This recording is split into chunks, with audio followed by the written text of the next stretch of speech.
नमस्कार, मैं डॉक्टर दिनेश पाल, सहायक प्राध्यापक, हिंदी विभाग, नंदलाल सिंह महाविद्यालय, जैतपुर, दाऊदपुर, सारण, छपरा। आज इस वीडियो में मैं राष्ट्रकवि हिंदी साहित्य के बहुत ही प्रसिद्ध कवि रामधारी सिंह दिनकर का समान परिचय दूंगा, जो स्नातक प्रथम वर्ष के विद्यार्थियों को समान हिंदी में पढ़ना है। रामधारी सिंह दिनकर का जन्म 30 सितंबर 1908 को मुंगेर जिले के सिमरिया ग्राम में हुआ। मुंगेर जिला जो बिहार का जिला है। ये एक किसान के पुत्र थे। जब ये 2 वर्ष के थे तभी इनके पिता का देहांत हो गया। इनकी प्रारंभिक शिक्षा अपने गांव में ही हुई। सन 1928 ईस्वी में मोकामाबाद हाई स्कूल से मैट्रिक करने के उपरांत इन्होंने 1930 ईस्वी में इंटर और 1932 में पटना विश्वविद्यालय से बीए ऑनर्स किया। सन 1933 में दिनकर जी ने एक हाई स्कूल के प्रधानाध्यापक के रूप में काम करना प्रारंभ किया। सन 1934 में ये बिहार सरकार के अधीन सब रजिस्ट्रार हुए। सन 1943 में इनका ट्रांसफ़र युद्ध प्रचार विभाग में कर दिया गया, जहां सन 1947 में ये उप निर्देशक बनाए गए।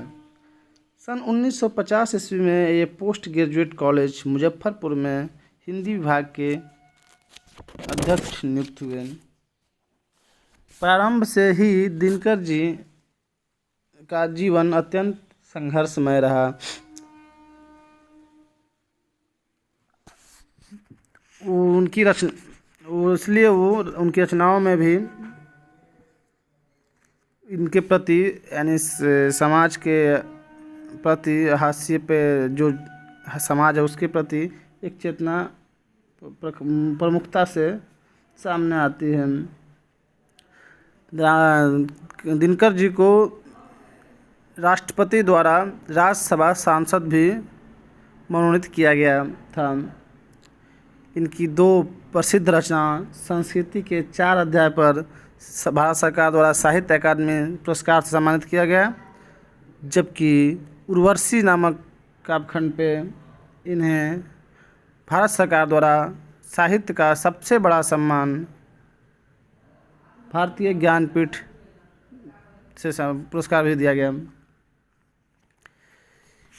इनकी रचनाएं जो कि विद्यार्थी जीवन से ही ये कविता लिख रहे थे, शुरू से ही लिखने लगे थे।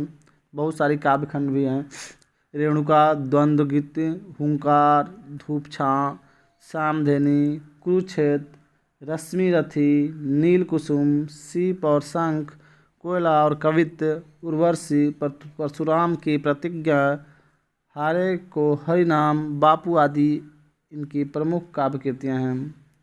मिट्टी की ओर, अर्धनारीश्वर, शुद्ध कविता की खोज, संस्कृति के 4 अध्याय आदि इनके आलोचनात्मक ग्रंथ हैं।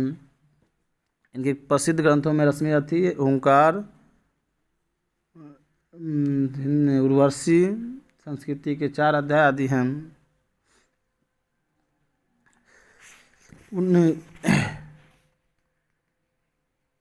इन्हें पद्म भूषण 1959 में मिला था।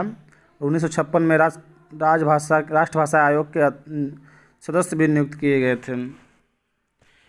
इनकी कविता की सबसे बड़ी विशेषता रही है ओज। यह ओज राष्ट्रीय चेतना और मानवता के उद्धार की भावना से युक्त होकर अस्पृश्य बन गया है। इनकी प्रारंभिक रचनाएं समय की पुकार के उत्तर में लिखी गईं। उस समय विदेशी शासन का दमन चक्र पूरी क्रूरता के साथ चल रहा था। जनता क्षुब्ध और त्रस्त थी। फलस्वरूप उस काल के कुछ प्रसिद्ध कवियों में जहां अनेक प्रकार की निराशा ने जन्म लिया, वहीं दिनकर में उसकी प्रतिक्रिया अमरस बनकर उमड़ी, जिससे राष्ट्रीय आंदोलन को बल मिला। रेणुका और हुंकार में ये कहीं रुद्र और भवानी का आह्वान करते दिखाई देते हैं, कहीं बलिदानी वीरों के गीत गाते, कहीं नीरो और जार के बहाने अत्याचारियों के विरुद्ध अपनी वाणी का स्वर ऊंचा करते। भारतवर्ष कृषकों का देश है, अतः उनकी दीन दशा पर ये अत्यधिक विचलित दिखाई देते हैं। उन दिनों ये तलवार और तीर, आंधी और आग तथा ज्वालामुखी और प्रलय की भाषा में प्रायः बोला करते हैं थे। युवकों को की उद्बोधन देने जनता को उत्साहित करने और राष्ट्रीय भावना के प्रचार के लिए इन्होंने न जाने कितनी रचनाएं लिखी, जिनमें हाहाकार, तांडव, दिगंबरी, अनल किरीट, शहीद सतवन और विपथगा आदि विशेष रूप से उल्लेखनीय हैं। इस ओज का पर्यावसन अंत में गांधी दर्शन में हुआ, जिनका प्रमाण इनकी बापू रचना है। दिनकर को निश्चित रूप से जनता का कवि कहा जा सकता है। जनतंत्र का जन्म शीर्षक रचना में जनता का पक्ष लेते उन्होंने 26 जनवरी 1950 को घोषित भी किया, सिंहासन खाली करो कि जनता आती है। इस प्रकार की यह कविता इनके बाद में क्रांतिकारियों का नारा भी बना। इनकी कविता का काव्य भाषा जो रही है वो शुद्ध कड़ी बोली हिंदी थी। इनका शब्द चयन बड़ा ही सुंदर तथा भाव रूप रहा है। भाषा में सजीवता है, ओज है, इसलिए वाणी में वीरता पूर्ण हुंकार के साथ साथ क्रांति का आह्वान भी है। संस्कृत की तत्सम शब्दावली के साथ ही अरबी फारसी के शब्दों का भी इन्होंने प्रयोग किया है। कहावतों मुहावरों की सुंदर छटा भी इनके काव्य में वर्तमान है। प्रबंध तथा मुक्तक दोनों ही शैलियों में इन्होंने रचनाएं की है। विचारधारा की बात की जाए तो राष्ट्रीयता और देशभक्ति की भावनाएं तो दिनकर की काव्य की में कूट कूट कर भरी हुई हैं। वे क्रांतिकारी होने के साथ साथ समाजसेवी एवं सुधारवादी भी हैं।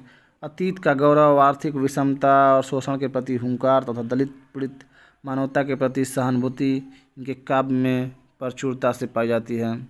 तो इसीलिए इन्हें कई बार राष्ट्र कवि भी काव्य दर्जा दिया गया है, कहा जाता है। धन्यवाद।